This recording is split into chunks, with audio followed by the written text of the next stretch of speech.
Bueno, vamos a continuar hablando de política con una persona que hace tiempo que no hablamos y que está muy bien que nos haya atendido teléfono en este mediodía o mañana de sábado, que es el abogado y el jefe de bloque de la coalición cívica ARI y el diputado nacional Juan Manuel López. ¿Qué tal, Juan Manuel? Buen día. Marcelo Aymar te saluda. ¿Cómo estás? ¿Qué tal? Buen día. ¿Cómo les va? Bien, bien. Gracias por estos minutos. Escuchá a Lilita a comienzos de semana en una entrevista que dio con Joaquín Morales Solá. Y si yo me pongo a pensar en los últimos, corregime, ¿no? Porque termina en una pregunta esto, pero si me pongo a pensar en los últimos momentos de construcción política dentro de Juntos por el Cambio de la coalición cívica, esos momentos tienen que ver con el costado de Horacio Rodríguez Larreta dentro de lo que sería el PRO.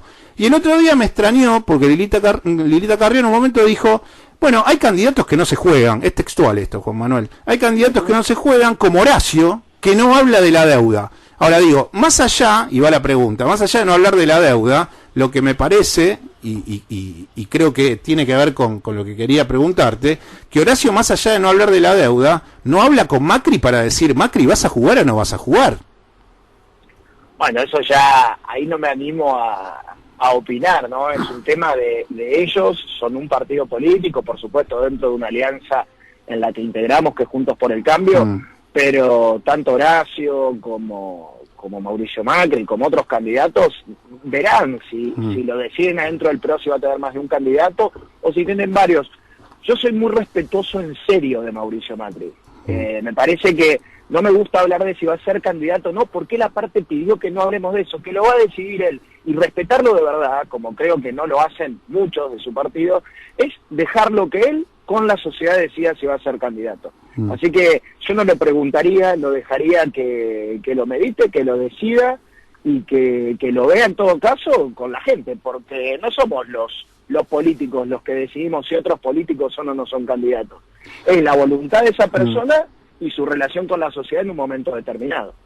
¿Y a Lilita no le estaría enojando que Horacio no reaccione ante eso, por eso dice estas palabras? No, me parece que la diferencia profunda que tenemos con Horacio es que nosotros somos muy claros, muy de decir las cosas, no somos de mirar las encuestas para decidir las posiciones. Muchas veces tenemos posiciones que por ahí la sociedad dice: che, ¿por qué decís esto? Yo creo que es por acá. Nosotros debatimos con la sociedad, a veces acertamos, a veces nos equivocamos. No somos políticos de mirar encuestas, de usar palabras más fuertes o menos fuertes según cómo esté la cosa, y en eso lo diferenciamos de Larreta y también de otros dirigentes, ¿no? Que por ahí dicen solamente lo que creen que la sociedad o un pedazo de la sociedad quiere escuchar. Acá hay que, cuando estamos en un momento de tanta desgobernanza, de casi anarquía dentro del poder, y donde los candidatos que afloran nuevos también proponen la anarquía, bueno, hay que ser más claro que nunca, no estar mirando si caigo bien o si caigo mal. Me parece que eso es lo que quiso decir Lilita. Igualmente lo respeta mucho, cree que es una persona que gestiona muy bien, pero nos gustaría a todos, tanto él como todos los dirigentes Juntos por el Cambio, que sean claros y que no especulen, y que sean serios, todos. Ese es el trabajo que hacemos nosotros, o que tratamos de hacer nosotros, lo que queremos ser. Cuando estabas hablando recién de lo que le está pasando a esta desgobernanza y uno cuando analiza la política desde un lugar en donde tal vez, como es tu materia cotidiana de trabajo, podés ser más fino en algún análisis porque le terminás destinando más tiempo en la diaria, y vos ves que de un lado está Morales, del otro lado está el macrismo, y de un lado está Cristina y del otro lado está Alberto Fernández. ¿Termina siendo funcional que el tema del momento sea el Consejo de la Magistratura? Porque no se pueden hablar de esas divisiones que parece que son enormes por momentos. Sí, pero puede ser, pero en algún punto también los divide a ellos. La verdad que partieron el bloque sin consultar al gobierno, en el Senado. En diputados el presidente de bloque inicia un amparo contra lo que decidió el presidente de la Cámara. Es una normalidad enorme. Yo sé que es un tema súper técnico, muy de la política, muy por ahí de un nicho de los que les interesa qué pasa con la justicia, el Poder Judicial, pero es un tema trascendental. Está alejado de las necesidades de la gente, eso está claro. No, pero es muy importante, pero es muy importante. Lo que pasa es que la gente no lo logra entender, y aparte hablar de justicia con las crisis que hay de grandes segmentos de la población que tienen crisis educativa, que tienen crisis de ansiedad, que tienen crisis desde lo laboral, bueno, con todo. No hay como, viste, me pongo 2 horas a ver qué sucede con el Consejo de la Magistratura, y la política no hace esa lectura. Ahora, no sé si, la pregunta era, Juan Manuel, si la política o el sistema político no hace esa lectura porque no le conviene hacerla, porque tendría que hablar de estas cosas y estas diferencias que yo te decía, o si está tan enroscada en esa diaria que está totalmente alejada de la cotidiana de la sociedad argentina. Es que yo creo que la que está alejada de la cotidiana de la sociedad argentina es Cristina Kirchner, que está peleando a brazo partido para que el Consejo de la Magistratura, este organismo que selecciona y remueve magistrados, pueda ser dominado por ella.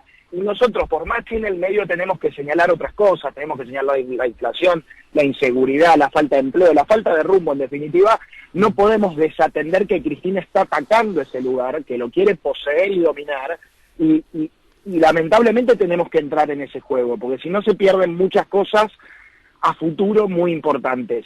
Entonces es muy difícil, pero creo que la oposición en algún punto lo hace bien porque atiende todos los frentes. Y tenemos un Juntos por el Cambio lo suficientemente grande, diverso y potente como para ocuparnos de señalar todos los temas y al mismo tiempo para construir futuro.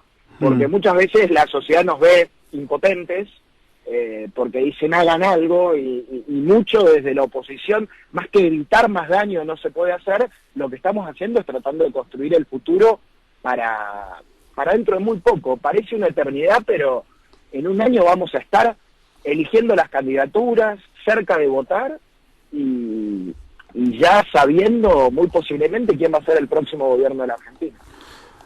Para la oposición, ¿vos considerás que el problema, para Juntos por el Cambio, ¿no?, que el problema sigue siendo Cristina y las cosas que hace Cristina? Porque también yo podría tener otra lectura y decir, bueno, soy Alberto Fernández o uno de sus ministros o de sus allegados.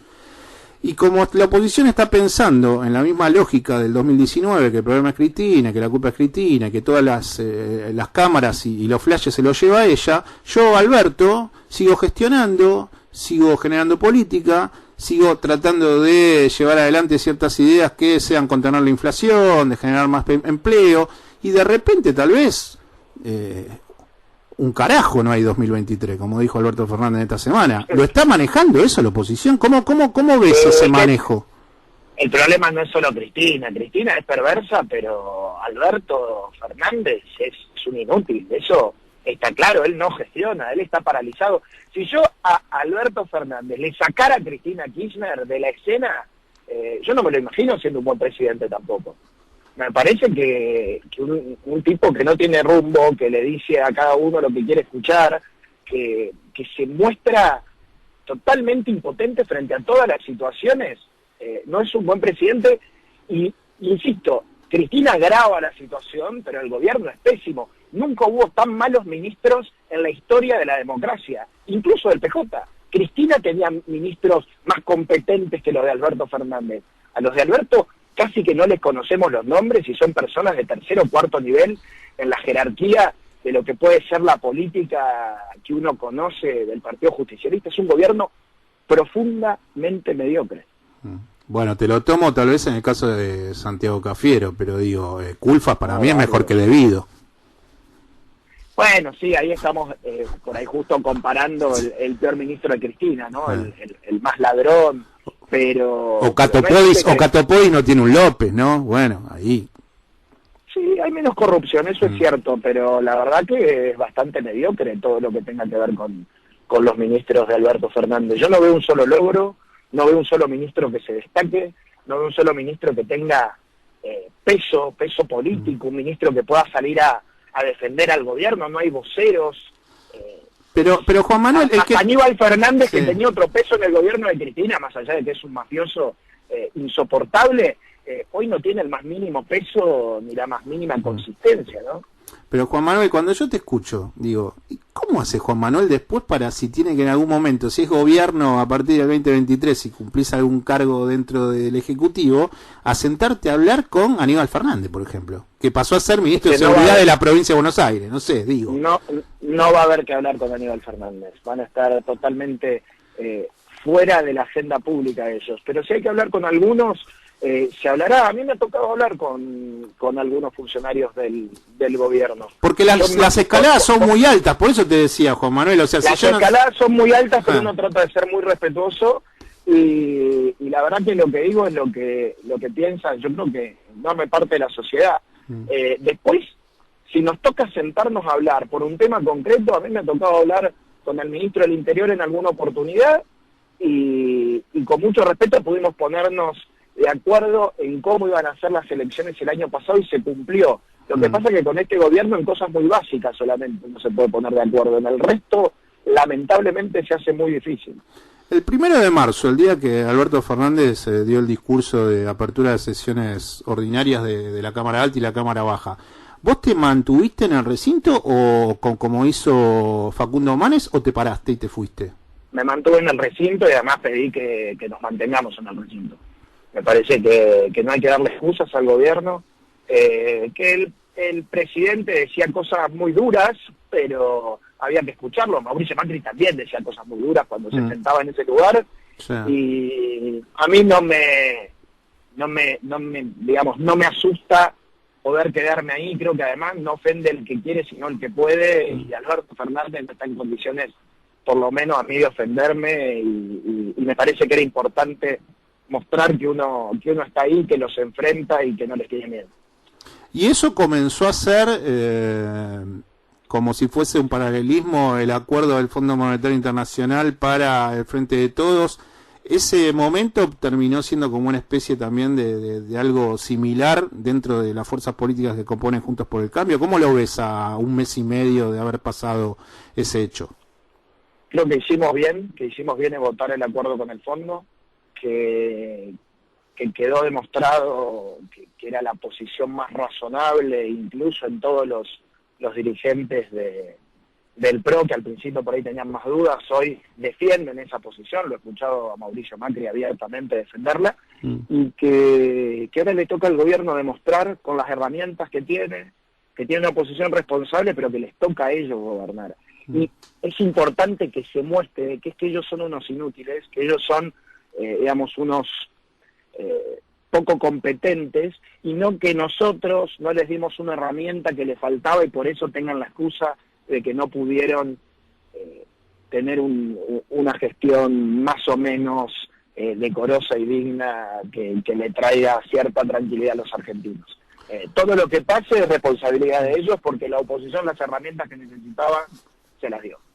Juan Manuel, cuando, no sé, te juntás con Elisa Carrió a tomar té, tomar un café, no sé, conversan de política, ¿en algún momento deslizás la idea? Porque yo la escuchaba a Lilita en este reportaje que dio a comienzo de semana con Morales Solá, y ella decía, bueno, yo no estoy teniendo un cargo en este momento, no soy diputada, no soy senadora, pero voy a salir a caminar, voy a hacer que la coalición cívica crezca, la coalición cívica cuando me necesita voy a estar presente. Entonces, pensando estas cosas que decía Elisa Carrió, digo, cuando se conversa con ella, alguno de los dirigentes, en este caso vos, que sos el jefe, aparte de bloque en diputados de la coalición cívica, ¿le llegás a decir, guarda, porque si queremos crecer, tenemos que tener como espejo las cosas que está haciendo Massa, o si queremos tratar de decrecer, no tendríamos que seguir haciendo las cosas que está haciendo Sergio Massa con su Frente Renovador? No, me parece que son distintas las comparaciones. ¿Por qué? Porque Massa fue y vino varias veces de distintos lugares, y nosotros decidimos en el 2015 construir Juntos por el Cambio, fundar Juntos por el Cambio. Hay que recordar que Juntos por el Cambio tiene dos fundadores primero, que fueron Mauricio Macri y Elisa Carrió, que se juntaron a hablar cuando no hablaban. El radicalismo no sabía qué hacer, de hecho un pedazo del radicalismo quería ir con Sergio Massa. Después se sumó el radicalismo, pero hace 7 años que estamos en el mismo lugar. Sergio Massa fue y vino varias veces en esas épocas por distintos lugares, así que me parece que eso nos diferencia de una manera muy importante y nos distingue, ¿no?